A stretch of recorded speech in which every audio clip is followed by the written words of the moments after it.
नमस्कार दोस्तों, मैं नरेंद्र शर्मा जवाहर क्लासेज के यूट्यूब चैनल में आपका स्वागत करता हूं। जैसा कि अपन राजस्थान का इतिहास अपने चल रहा है और राजस्थान के इतिहास के अंदर अपन चौहान राजवंश पढ़ रहे थे और जो पिछली क्लास के अंदर अपन पृथ्वीराज चौहान थर्ड पढ़ रहे थे और पृथ्वीराज चौहान थर्ड के साथ अपन ने मोहम्मद गौरी देखा था। मोहम्मद गौरी का प्रथम आक्रमण देखा, मोहम्मद गौरी का द्वितीय आक्रमण देखा। पहले में वो सफल रहा तो भारत में प्रथम विजय कहलाई, दूसरे के अंदर वो असफल रहा तो वो उसकी भारत में प्रथम असफलता थी, प्रथम पराजय थी। उसके बाद में अपन ने तराइन के 3 युद्ध देखे थे, दो तो जो अपने आपके राजस्थान के इतिहास चौहान राजवंश से रिलेटेड थे, पृथ्वीराज चौहान थर्ड और मोहम्मद गौरी के मध्य। पहले में मोहम्मद गौरी हार गया था, पृथ्वीराज चौहान थर्ड जीत गया था 1191 ईस्वी में।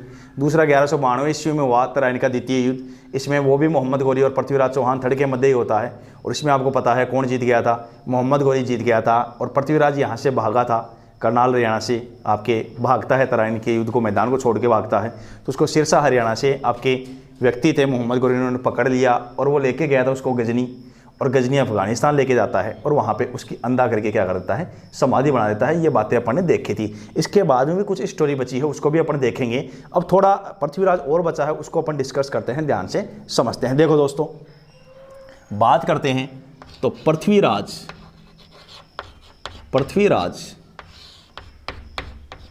थर्ड ने अजमेर में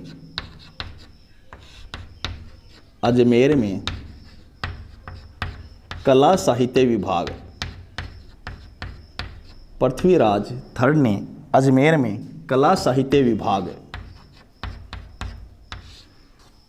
की स्थापना की थी। कला साहित्य विभाग की स्थापना की थी। ध्यान समझना दोस्तों, पृथ्वीराज चौहान थर्ड ने अजमेर में कला साहित्य विभाग की क्या की थी, स्थापना की थी। और इस कला साहित्य विभाग का अध्यक्ष बनाया था दोस्तों पद्मनाभ। इसका अध्यक्ष बनाया था दोस्तों पद्मनाभ को। देखो, एक व्यक्ति आया है पद्मनाभ, आपको पता होना चाहिए, बहुत इंपॉर्टेंट व्यक्ति है। आगे जब चालोर के चौहान पढ़ेंगे तो वहां पे एक ग्रंथ आता है कान्हड़ देव प्रबंध। कौन सा ग्रंथ आएगा? कान्हड़ देव प्रबंध। इस ग्रंथ के रचनाकार हैं पद्मनाभ। और इस कान्हड़ देव प्रबंध के द्वारा जालोर के चौहान, कान्हड़ देव चौहान की क्या मिलती है, जानकारी मिलती है। बहुत इंपॉर्टेंट व्यक्ति है पद्मनाभ। अधीनस्थ बोर्ड द्वारा ली जाने वाले एग्जाम में, लगभग हर एग्जाम में ये क्वेश्चन पूछा जाता है, कान्हड़ देव प्रबंध के रचनाकार कौन है? तो कौन है दोस्तों? पद्मनाभ।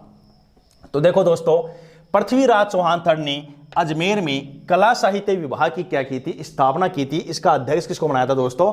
पद्मनाभ को। आगे बढ़ते हैं दोस्तों, ध्यान समझना। पृथ्वीराज चौहान थर्ड के प्रमुख विद्वान, प्रमुख है 4 विद्वान। इसके प्रमुख कितने विद्वान है दोस्तों? 4 विद्वान हैं। और इनको देखते हैं दोस्तों। देखो दोस्तों, दो तो इसके थे वेतनी कवि, दो तो इसके क्या हैं, वेतनी कवि, और दो हैं इसके दरबारी कवि। दो हैं इसके दरबारी कवि और दो हैं इसके दोस्तों वेतनी कवि।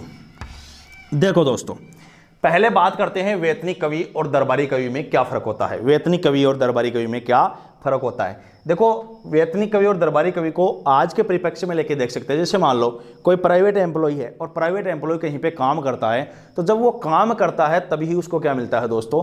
पैसा मिलता है। अब जब काम करेगा तब पैसा मिलेगा, तब वो क्या हो गया? वेतन मिल रहा है काम करने के उपरांत, तो वो क्या हो गया? एक तरीके से प्राइवेट एम्प्लॉय।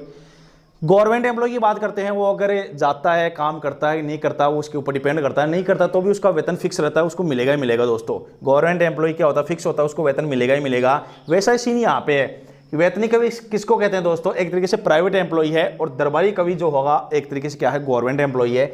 जैसे ये कविताएं या ग्रंथ वगैरह या जो रचनाएं हैं लिखेगा, तभी इसको क्या मिलेगा? वेतन मिलेगा, पैसा मिलेगा। ये चाहे से आपके रचनाएं लिखे, कुछ करे या ना करे, इसको पैसा मिलेगा मिलेगा। ये फर्क होता है दरबारी कवि और वेतनी के कवि में। 2 वेतनी कवि इंपॉर्टेंट थे, उनके नाम देखते हैं दोस्तों।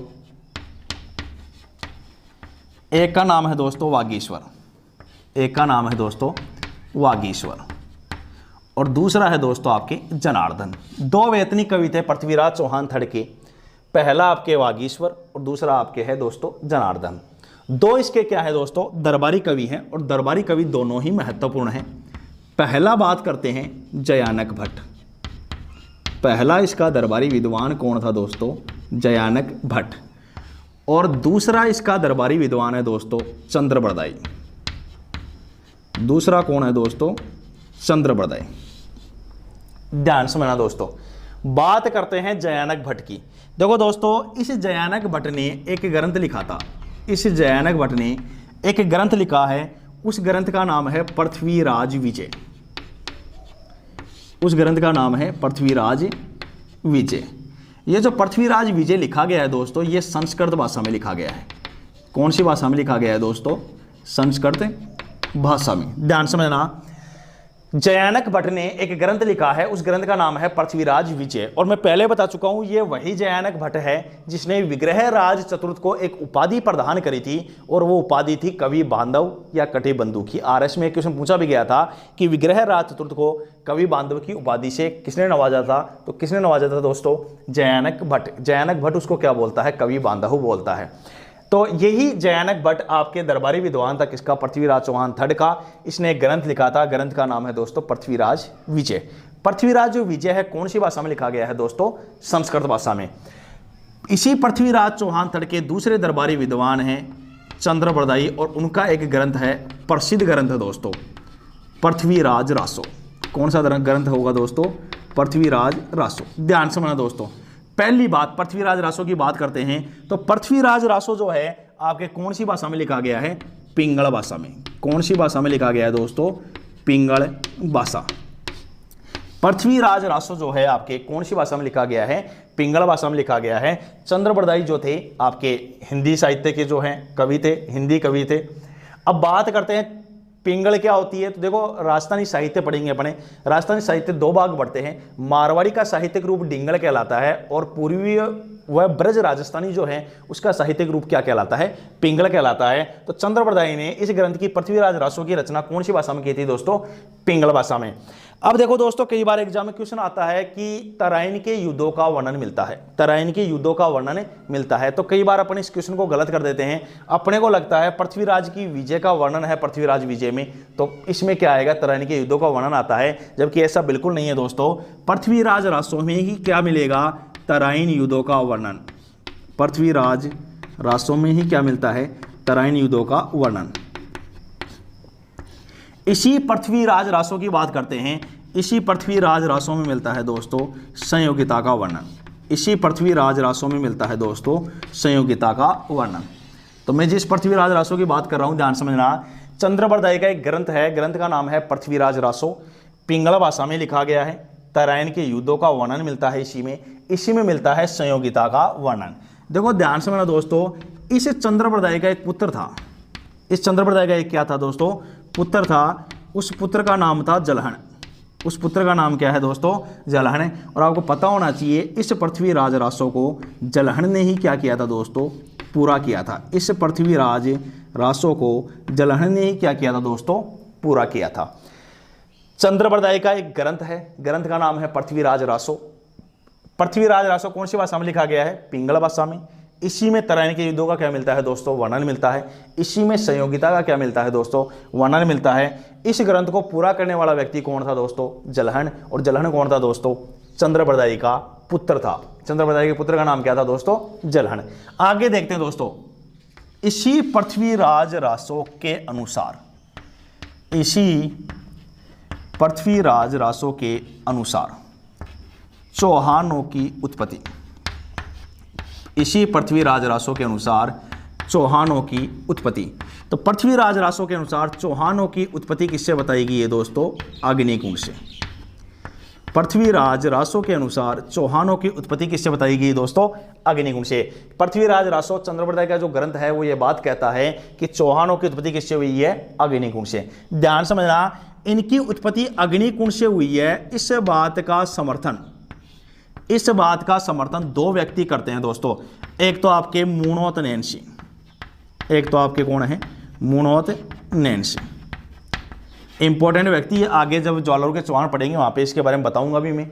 जोधपुर के शासक जसवंत सिंह का दीवान था। इसके दो ग्रंथ है, मारवाड़ा प्रगनारी विगत, जिसको राजस्थान का गजेटियर कहते हैं, और एक है मूणोत नैनश्री ख्यात। तो इससे अग्निकुंड से उत्पत्ति हुई है। चंद्रबरदाई के पृथ्वीराज रासो का समर्थन करने वाला व्यक्ति कौन है? मूणोत नैनसी। और दूसरा व्यक्ति है दोस्तों सूर्यमल मिश्रण। दूसरा दोस्तों कौन है व्यक्ति, सूर्यमल मिश्रण। देखो दोस्तों, इस सूर्यमल मिश्रण की बात करते हैं, इसके दो ग्रंथ इंपॉर्टेंट हैं, इसके दो ग्रंथ हैं और दोनों ही इंपॉर्टेंट है दोस्तों। पहला ग्रंथ है इसका वंश भास्कर, पहला इसका ग्रंथ है दोस्तों वंश भास्कर, और दूसरा ग्रंथ इसका दोस्तों वीर सतसई। दूसरा ग्रंथ कौन सा है दोस्तों इसका, वीर सतसई। सूर्यमल मिश्रण के दो ग्रंथ इंपॉर्टेंट है, पहला आपके वंश भास्कर और दूसरा कौन सा होगा दोस्तों, वीर सतसई। आगे देखते हैं दोस्तों, अभी मैंने बात करी कि पृथ्वीराज रासो के अनुसार चौहानों की उत्पत्ति किससे हुई है दोस्तों, अग्निकुंड से हुई है। और अग्निकुंड से उत्पत्ति हुई है, इस बात का समर्थन कौन करता है, दो व्यक्ति और करते हैं, एक आपके मोनोतनेंसी और दूसरा आपके सूर्यमल मिश्रण। सूर्यमल मिश्रण और मोनोतनेंसी कहते हैं कि बड़े भाई चंद्रप्रदाय ने जो कहा है बिल्कुल बात सही है, चौहानों की उत्पत्ति किससे हुई है, अग्निकुंड से। इस सूर्यमल मिश्रण के दो ग्रंथ है दोस्तों, पहला आपके वंश भास्कर और दूसरा आपके वीर सतसई। अब ध्यान समझना, अग्निकुंड से उत्पत्ति किस प्रकार हुई उसको अपन देखते हैं। तो देखो दोस्तों, राजस्थान के सबसे ऊंचे पर्वत की बात करते हैं। राजस्थान का सबसे ऊंचा पर्वत देखेंगे। देखो सबसे पहले बात करते हैं भारत की सबसे ऊंची चोटी, तो आपको पता होगा माउंट एवरेस्ट है और 8,848 मीटर है। वर्तमान एनसीईआरटी के अंदर उसकी ऊंचाई 2 मीटर बढ़ गई है, 8,850 मीटर वर्तमान एनसीईआरटी में है, पूर्व एनसीईआरटी में 8,848 मीटर है। राजस्थान की सबसे ऊंची चोटी की बात करते हैं तो गुरु शिखर है, 1722 मीटर इसकी ऊंचाई है। कई जगह 1727 मीटर भी लिखा हुआ है, अगर 1722 मीटर नहीं है ऑप्शन में तो 1727 भी सही है। और राजस्थान के सबसे ऊंचे पर्वत की बात करते हैं दोस्तों, तो एक पर्वत आता है, उस पर्वत का नाम है दोस्तों आबू पर्वत। उस पर्वत का नाम है दोस्तों आबू पर्वत। ध्यान समझना दोस्तों, आबू पर्वत के ऊपर टॉड रॉक, नन रॉक वगैरह चट्टाने हैं और भी बहुत सारी वशिष्ठ ऋषि का आश्रम है। तो यहाँ पे देखो आबू पर्वत के ऊपर एक ऋषि तपस्या करते थे। एक ऋषि क्या किया करते थे दोस्तों, तपस्या करते थे। उन ऋषि का नाम क्या था दोस्तों, वशिष्ठ ऋषि। उन ऋषि का नाम क्या था दोस्तों, वशिष्ठ ऋषि। जब वशिष्ठ ऋषि तपस्या करते थे तो जो राक्षस वगैरह हैं माद मदिरा डालकर इनके यज्ञ को क्या कर देते थे दोस्तों, भंग कर देते थे। भाई इनका जो यज्ञ है उसको भंग कर देते थे, कौन, आपके राक्षस वगैरह। तो वशिष्ठ ऋषि ने क्या किया, इनसे बचाव के लिए राजपूतों की क्या करना प्रारंभ की, उत्पत्ति। इन्होंने क्या करी, राजपूतों की उत्पत्ति करना प्रारंभ कर दिया। राजपूतों की उत्पत्ति करना क्या कर दिया दोस्तों, प्रारंभ कर दिया। राजपूतों की क्या करनी स्टार्ट कर दी, उत्पत्ति करना स्टार्ट कर दी। और जो राजपूतों की उत्पत्ति की थी वो किससे की थी दोस्तों, अग्निकुंड से। राजपूतों की जो उत्पत्ति की थी किससे की थी दोस्तों, अग्निकुंड से की थी। और राजस्थान पुलिस 2003 में क्वेश्चन पूछा गया था राजपूतों की उत्पत्ति का क्रम। तो देखो दोस्तों, सबसे पहले प्रतिहार, सबसे पहले किसकी उत्पत्ति की, प्रतिहार। प्रतिहार के बाद में परमार, प्रतिहार के बाद में दोस्तों परमार, परमार के बाद में दोस्तों चालुक्य, परमार के बाद में दोस्तों चालुक्य, और चालुक्य के बाद में दोस्तों चौहान, चालुक्य के बाद में दोस्तों चौहान। वशिष्ठ ऋषि ने अग्निकुंड से राजपूतों की उत्पत्ति करना प्रारंभ किया था। और जो राजपूतों की उत्पत्ति करना प्रारंभ किया उसके अंदर अग्निकुंड से सबसे पहले प्रतिहारों की, गुज्जर प्रतिहार, फिर परमार, फिर चालुक्य और फिर चौहान, ये राजवंश हुए हैं। राजपूत और इनके राजवंशों का क्रम है, सबसे पहले प्रतिहार, फिर परमार, फिर चालुक्य, फिर चौहान। पहले प्रतिहार, परमार, चालुक्य, चौहान। प्रतिहार, परमार, चालुक्य और चौहान। और चौहानों को पृथ्वीराज रासो के अनुसार क्या बताया गया है दोस्तों, सबसे शक्तिशाली बताया गया है। एक बार इसको वापिस देखना। देखो दोस्तों, पृथ्वीराज चौहान थर्ड ने अजमेर में कला साहित्य विभाग की क्या की थी दोस्तों, स्थापना की थी। इसका अध्यक्ष बनाया था दोस्तों पद्मनाभ को। इसका अध्यक्ष किसको बनाया दोस्तों, पद्मनाभ को। इसी पृथ्वीराज चौहान थर्ड के बात करते हैं 4 विद्वान थे, 2 वैतनिक कवि और 2 इसके दरबारी कवि। वैतनिक कवि की बात करते हैं दोस्तों तो पहला वागीश्वर और दूसरा जनार्दन। दरबारी कवि की बात करते हैं तो पहले हैं जयानक भट्ट। इनका ग्रंथ है पृथ्वीराज विजय। कौन सी भाषा में लिखा गया है, संस्कृत भाषा के अंदर। दूसरे दरबारी कवि हैं इनके चंद्रप्रदाई। इनका ग्रंथ है पृथ्वीराज रासो। कौन सी भाषा में लिखा गया है, तो पिंगल भाषा में लिखा गया है दोस्तों। इसी में किसका वर्णन किया गया है, तराइन के युद्धों का वर्णन किया गया है। इसी में किसका वर्णन किया गया है दोस्तों, संयोगिता का वर्णन किया गया है। और इस पृथ्वीराज रासो को पूरा करने वाला व्यक्ति कौन था, तो दोस्तों जलहन था। जलहन कौन था दोस्तों, चंद्रप्रदाय का क्या था, पुत्र था। इसी पृथ्वीराज रासो के अनुसार चौहानों की उत्पत्ति किससे बताई गई है दोस्तों? अग्निकुंड से। इस अग्निकुंड से इनकी उत्पत्ति हुई है, इस बात का समर्थन दो व्यक्ति करते हैं। पहला आपके मूणौत हैं नैनसी, और दूसरा कौन है दोस्तों? सूर्यमल मिश्रण। सूर्यमल मिश्रण के दो ग्रंथ है दोस्तों, वंश भास्कर और वीर सतसई। दोनों ही बहुत इंपॉर्टेंट ग्रंथ है, दोनों ही बहुत इंपॉर्टेंट ग्रंथ है, अधीनस्थ बोर्ड द्वारा बार बार एग्जाम में पूछे जाते हैं। फिर मैंने आपको बताया कि चौहानों की उत्पत्ति अग्निकुंड से हुई है, किस प्रकार से हुई है? तो मैंने आपको बताया भारत की सबसे ऊंची चोटी की बात करते हैं, माउंट एवरेस्ट है 8,848 मीटर या 8,850 मीटर, न्यू एनसीईआरटी। राजस्थान की सबसे ऊंची चोटी की बात करते हैं, गुरु शिखर है, जो आपको पता ही होगी, 1722 मीटर है या 1727 मीटर, 22 नहीं हो तो 1727 भी सही है, वैसे एग्जैक्ट 1722 मीटर है। राजस्थान के सबसे ऊंचे पर्वत की बात करते हैं, कौन सा पर्वत है? आबू पर्वत है, सिरोही में पड़ता है दोस्तों। यहीं पे वशिष्ठ ऋषि तपस्या किया करते थे, और जब तपस्या करते थे तो इनके जो यज्ञ थे उनको जो राक्षस थे माद मदिरा डालकर क्या कर देते थे? भंग कर देते थे। इस वजह से इन्होंने क्या किया? अग्निकुंड से राजपूतों की उत्पत्ति करना क्या की? प्रारंभ की। और राजपूतों की उत्पत्ति का क्रम राजस्थान पुलिस 2003 में पूछा भी गया है। राजपूतों की उत्पत्ति का क्रम क्या होगा? सबसे पहले प्रतिहार, परमार, चालुक्य और चौहान। और चौहानों को पृथ्वीराज रासो के अनुसार क्या बताया गया दोस्तों? सबसे शक्तिशाली बताया गया है। एक बार आप इसका स्क्रीनशॉट लीजिए, फिर आगे देखते हैं।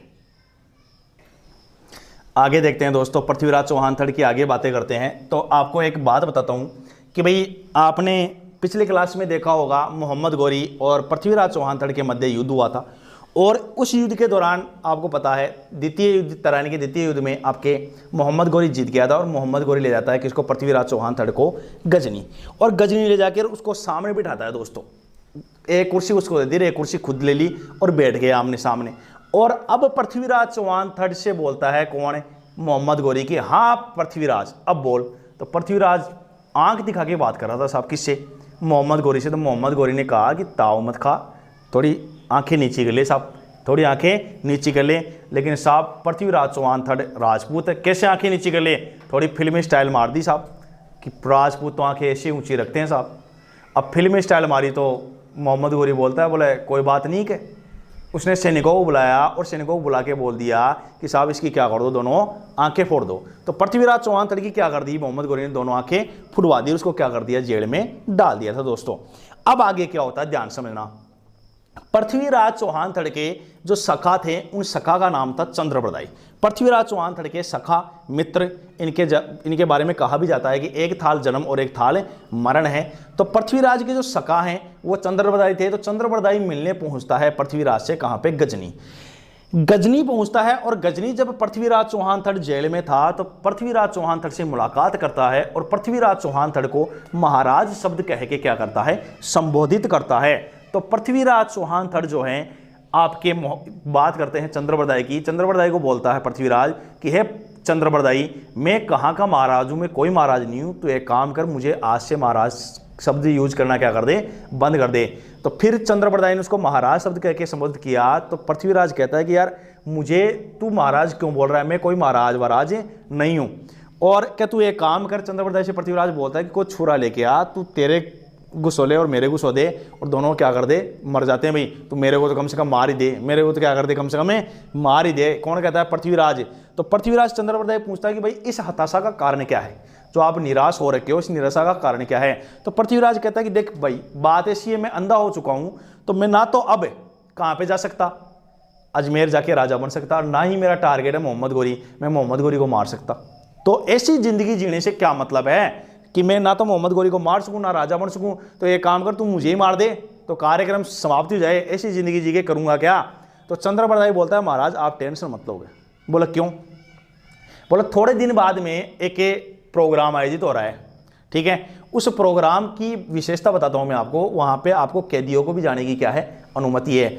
और क्या आप एकमात्र ऐसे राजा हैं जिनको क्या आता है? शब्द वेदी बाण चलाना आता है। भाई पृथ्वीराज चौहान थर्ड से कहता है चंद्रप्रदाई कि आपको शब्द वेदी बाण चलाना आता है। तो पृथ्वीराज चौहान थर्ड कहता है कि यार शब्द वेदी बाण तो चलाना आता है, लेकिन उस चलाने का क्या मतलब है? कहाँ से धनुष आएगा, कहाँ बाण आएगा, कहाँ गोरी आएगा? भाई तीनों ही सिचुएशन कहाँ है? जैसा कि आपको विदित होगा, इतिहास के अंदर थोड़ा बहुत अगर ध्यान हो तो भगवान श्री राम के पिता दशरथ थे, और दशरथ को शब्द वेदी बाण चलाना आता था। उसके बाद में अगर किसी को शब्द वेदी बाण चलाने की कला बताई गई है कि किसी व्यक्ति को प्राप्त थी, तो वो कौन थे? आपके पृथ्वीराज चौहान थर्ड, पृथ्वीराज चौहान थर्ड को शब्दभेदी बाण चलाना आता था। तो पृथ्वीराज चौहान थर्ड चंद्रप्रदाय से बोलता है कि भाई शब्दभेदी बाण तो मुझे चलाना आता है, लेकिन इसका मतलब क्या है, काम क्या करेगा ये।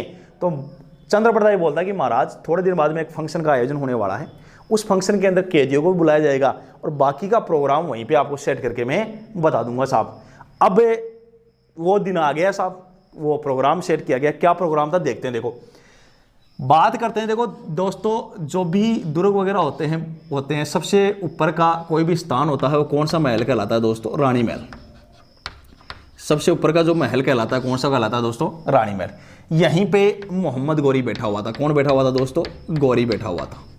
यहाँ आपके पृथ्वीराज चौहान थर्ड बैठा हुआ है, यहाँ पे आपके चंद्रप्रदाय बैठा हुआ है, पीछे आपके सैनिक है, यहाँ पे आपके रंगमंच चल रहा है, रंगारंग प्रस्तुति चल रही है दोस्तों, ठुमके लग रहे हैं यहाँ पे, आपके प्रस्तुति चल रही है। तो पृथ्वीराज चौहान थर्ड चंद्रप्रदाय से बोलता है कि हे चंद्रप्रदाय, तू मोहम्मद गौरी को टपकाने की बात कर रहा था, क्या हुआ। जब ये बात जोर से बोलता है कौन, पृथ्वीराज किससे, मोहम्मद गौरी से। तो मोहम्मद गौरी क्या बोलता है, सॉरी चंद्रप्रदाय से। तो चंद्रप्रदाय क्या बोलेगा कि महाराज पहले तो बोलो आप धीरे, पहले तो क्या करो आप बोलो धीरे। नहीं आप तो टपकोगे, जो टपकोगे मेरे को लेके वो टपकोगे साहब। पीछे कौन बैठे हैं, सैनिक बैठे हैं। अब देखो पृथ्वीराज रासो में जो लिखा है वो बताता हूं। पृथ्वीराज रासो के अनुसार इसने इसको धनुष्मान दिया साहब, इसने इसको धनुष्मान दिया और एक उक्ति बोली थी दोस्तों। एक चंद्रप्रदाय ने एक उक्ति बोली थी, वो उक्ति बहुत इंपॉर्टेंट है। उस उक्ति के लिए इतनी रामायण चल रही है। वो उक्ति क्या थी, वो उक्ति देखना, 4 बांस 24 गज, 4 बांस 24 गज, अंगुल अष्ट प्रमाण, अंगुल अष्ट प्रमाण, 4 बांस 24 गज अंगुल अष्ट प्रमाण, ता ऊपर सुल्तान है, ता ऊपर सुल्तान है, मत चूके चौहान, मत चूके चौहान। एक उक्ति बोली चंद्रप्रदाय ने, और उक्ति क्या बोली थी दोस्तों, यह उक्ति किसने कही थी, चंद्रप्रदाय ने कही थी। किसने कही, चंद्रप्रदाय। चंद्रप्रदाय एक उक्ति बोलता है, 4 बांस 24 गज अंगुल अष्ट प्रमाण, ता ऊपर सुल्तान है, मत चुके चौहान।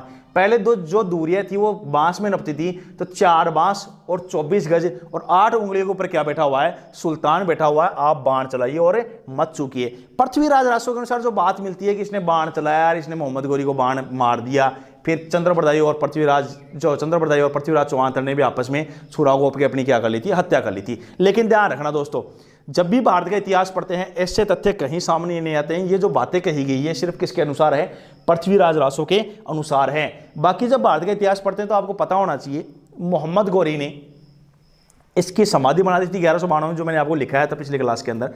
और उसके बाद में अगर आपको पता हो, अगर ये कर्मकांड हुआ होता दोस्तों, हुआ अगर हो भी गया तो भी यहाँ पे मोहम्मद गौरी मरा नहीं था दोस्तों। क्यों, क्योंकि मोहम्मद गौरी की मृत्यु तो 1206 में होगी दोस्तों।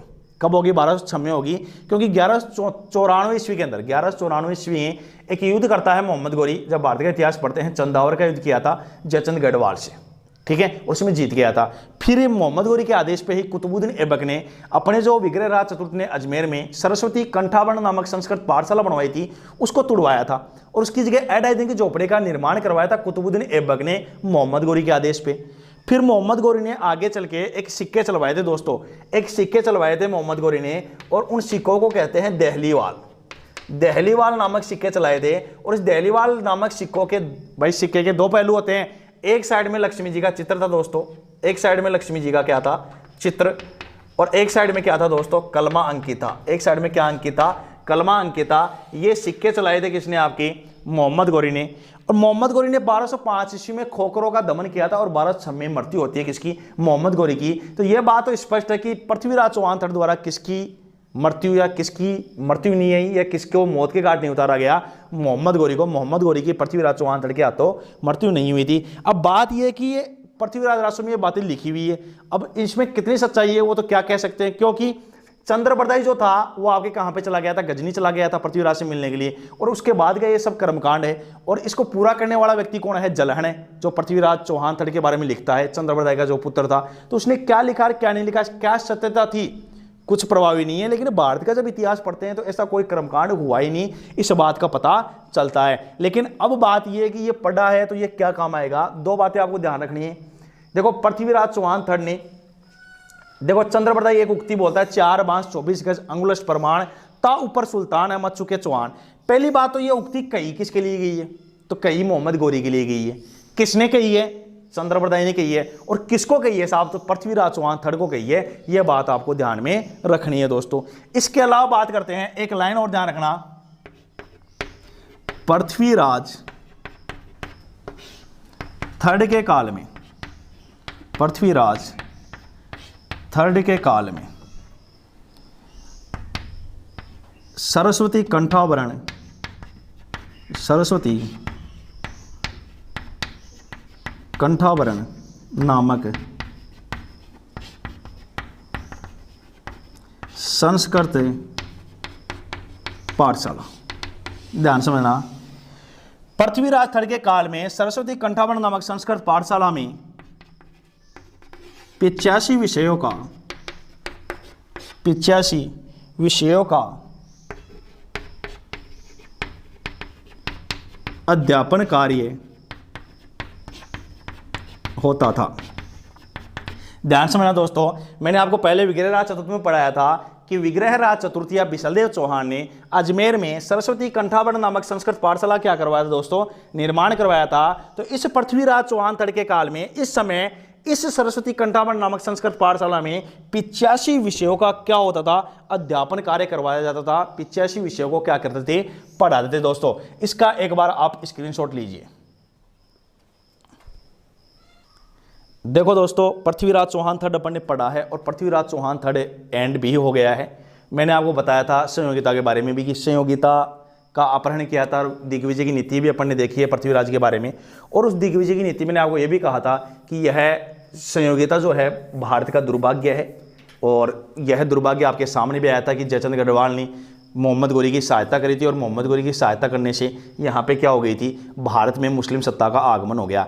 जैसे ही 1192 ईस्वी में मोहम्मद गोरी युद्ध जीत गया था, भारत में मुस्लिम सत्ता का आगमन हो गया था। और दोस्तों आपको ध्यान होगा, इसके बाद में किसी भी भारतीय शासक ने, एक बार हेमू जरूर आएगा 1556 ईस्वी के अंदर, बाकी किसी भी हिंदू शासक ने भारत के ऊपर सत्ता हासिल नहीं की है। बस यही चलता रहता है। गुलाम वंश आ जाएगा भाई, 1206 में गुलाम वंश आ जाएगा भारत के अंदर। 1206 से 90 तक गुलाम वंश चलता है। फिर गुलाम वंश के बाद में आपके खिलजी वंश आ जाता है। 1290 से लेकर 1320 तक दोस्तों खिलजी वंश चलता है।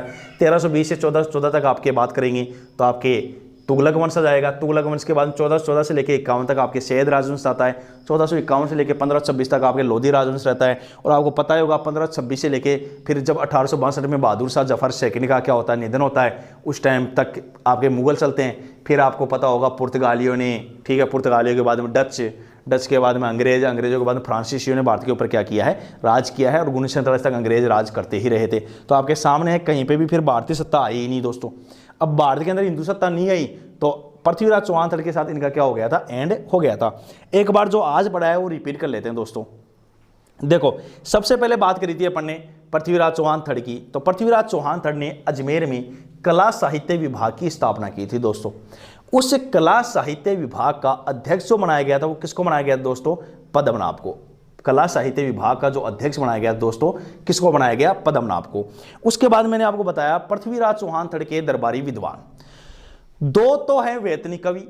इंपॉर्टेंट की बात करते हैं, ऐसे और भी थे, पहला वागीश्वर और दूसरा जनार्दन। और दो दरबारी विद्वान है जो बहुत इंपॉर्टेंट है। पहला आपके पृथ्वीराज विजय जो संस्कृत भाषा में लिखा गया है ग्रंथ, उसके लेखक जयानक भट्ट। और दूसरा आपके हैं चंद्रप्रदाई जिन्होंने एक ग्रंथ लिखा था पृथ्वीराज रासो।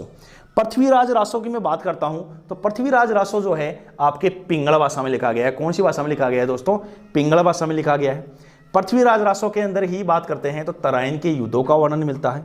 पृथ्वीराज रासो के अंदर ही किसका वर्णन मिलता है दोस्तों, तराइन के युद्धों का वर्णन मिलता है। पृथ्वीराज रासो के अंदर ही संयोगिता का क्या मिलता है दोस्तों, वर्णन मिलता है। फिर मैंने आपको बताया पृथ्वीराज रासो को पूरा करने वाला व्यक्ति कौन था, जलहन। और जलहन कौन था दोस्तों, आपके चंद्रप्रदाई का पुत्र। इसी पृथ्वीराज रासो के अनुसार बताया गया है कि चौहानों की उत्पत्ति किससे हुई है दोस्तों? अग्निकुंड से। चौहानों की उत्पत्ति किससे हुई है? अग्निकुंड से। अग्निकुंड से उत्पत्ति हुई है चौहानों की, इस बात का समर्थन दो व्यक्ति और करते हैं दोस्तों। एक तो आपके हैं मूणोत नैन्सी, एक तो आपके कौन है? मूणोत नैन्सी। मूणोत नैन्सी के बारे में आगे जिक्र भी करेंगे अपने, जो जोधपुर के शासक जसवंत सिंह के दीवान थे, और उनके दो ग्रंथ हैं, एक मूणोत नैन्सी ख्यात और दूसरा मारवाड़ा प्रगनारी विगत, जिसे राजस्थान का क्या कहते हैं दोस्तों? गजेटियर कहते हैं। दूसरा जो समर्थन करने वाला व्यक्ति था सूर्यमल मिश्रण। सूर्यमल मिश्रण भी यही कहता है कि बड़े भाई जो चंद्रप्रदायी ने पृथ्वीराज रासो में कहा है वो बिल्कुल सही है दोस्तों। क्या? कि चौहानों की उत्पत्ति किससे हुई है? अग्निकुंड से। चौहानों की उत्पत्ति अग्निकुंड से हुई है। सूर्यमल मिश्रण भी यही बात कहता है। सूर्यमल मिश्रण के दो महत्वपूर्ण ग्रंथ हैं जो आपके अधीनस्थ बोर्ड के अंदर क्या बार बार पूछे जाते हैं। पहला वंश भास्कर, दूसरा ग्रंथ है वीर सतसई। फिर मैंने आपको बताया कि राजस्थान का जो सबसे ऊंचा पर्वत है कौन सा है? आबू पर्वत। आबू पर्वत के ऊपर वशिष्ठ ऋषि क्या करते थे दोस्तों? तपस्या करते थे। वशिष्ठ ऋषि तपस्या करते थे तो उनको जो राक्षस वगैरह है माद मदिरा डाल के क्या कर देते थे? डिस्टर्ब कर देते थे, भ्रष्ट कर देते थे। इसलिए उन्होंने क्या किया? इसके बचाव के लिए राजपूतों की क्या करना प्रारंभ की? उत्पत्ति करना प्रारंभ की अग्निकुंड से। और उत्पत्ति का, राजपूतों की उत्पत्ति का क्रम बताया था मैंने, राजस्थान पुलिस 2003 में पूछा भी जा चुका है। और क्रम बताया था मैंने, पहला प्रतिहार, फिर परमार, फिर चालुक्य और फिर चौहान। प्रतिहार, परमार, चालुक्य, चौहान। प्रतिहार, परमार, चालुक्य और चौहान, क्रम ध्यान रखना है। इसके बाद मैंने आपको बताया कि भाई आगे बढ़ते हैं, तो मैंने आपको ये स्टोरी बताई है और मैंने आपको चंद्रप्रदाय की एक उक्ति बताई है दोस्तों कि 4 बांस 24 गज अंगुलष्ट प्रमाण ता ऊपर सुल्तान है मत चुके चौहान। ये चंद्रप्रदाय ने जो उक्ति कही है, तो ये कही है, कहने वाला व्यक्ति कौन है? चंद्रप्रदाय। चंद्रप्रदाय ये उक्ति कहता है दोस्तों। चंद्रप्रदाय किसको कहता है? पृथ्वीराज चौहान थर्ड को कहता है। और पृथ्वीराज चौहान थर्ड को ये उक्ति कहता है, किसके लिए कहता है? मोहम्मद गोरी के लिए कहता है। इस बात में कोई सत्यता है नहीं। फिर मैंने आपको बताया पृथ्वीराज चौहान थर्ड के काल में सरस्वती कंठावन नामक संस्कृत पाठशाला जो थी उसमें 85 विषयों का क्या होता था दोस्तों? अध्यापन कार्य होता था। इस पृथ्वीराज चौहान थर्ड की मृत्यु के साथ ही भारत में मुस्लिम सत्ता क्या हो गया था दोस्तों? आगमन हो गया था। अब नेक्स्ट क्लास जब अपन पढ़ेंगे तो उसके अंदर अपन रणथंभौर के चौहान देखेंगे दोस्तों। कौन चौहान देखेंगे? अपने रणथंभौर के चौहान देखेंगे। और आपको पता होना चाहिए, ये जब यहाँ पे अजमेर के चौहानों का समापन होता है तो जब मोहम्मद गोरी जीत जाता है तो मोहम्मद गोरी ने यहाँ का जो शासन है वो पृथ्वीराज चौहान थर्ड के पुत्र गोविंदराज को क्या कर दिया था? भेंट कर दिया था। पृथ्वीराज चौहान थर्ड के पुत्र गोविंदराज ने कुछ समय तक यहाँ पे शासन किया, लेकिन 1194 ईस्वी में फिर वही गोविंदराज जाके रणथंभौर के अंदर दोस्तों क्या कर देगा? चौहान वंश की स्थापना कर देगा। तो नेक्स्ट क्लास में अपन रणथंभौर के चौहान पढ़ेंगे। आज अजमेर के चौहान कंप्लीट हो गए हैं। उम्मीद करता हूँ आपको वीडियो पसंद आया होगा, और वीडियो पसंद आया तो आप इसको लाइक कीजिए, शेयर कीजिए, सब्सक्राइब कीजिए और घर पे रहिए, स्वस्थ रहिए। धन्यवाद दोस्तों।